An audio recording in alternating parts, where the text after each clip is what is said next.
আপনি কি ভাবছেন, যদি হঠাৎ আপনি না থাকেন, আপনার পরিবারের ভবিষ্যৎ কী হবে?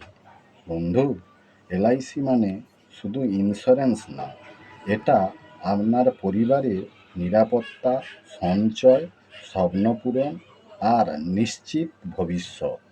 এলআইসি পলিসি থাকলে আপনি জীবিত থাকলেও টাকা পাবেন, আর যদি না থাকেন, পরিবার পাবে আর্থিক সহায়তা। একবার ভাবুন, আজ একটা ছোট্ট পদক্ষেপ কাল আপনার পরিবারের জন্য বড় আশীর্বাদ হতে পারে। আমি দিবাকর সামন্ত, এলআইসির অ্যাডভাইজার। আপনার পরিবারের ভবিষ্যৎ নিয়ে ভাবছেন? এখনই যোগাযোগ করুন 9735789868। আপনার নিরাপত্তা আমার দায়িত্ব। নমস্কার।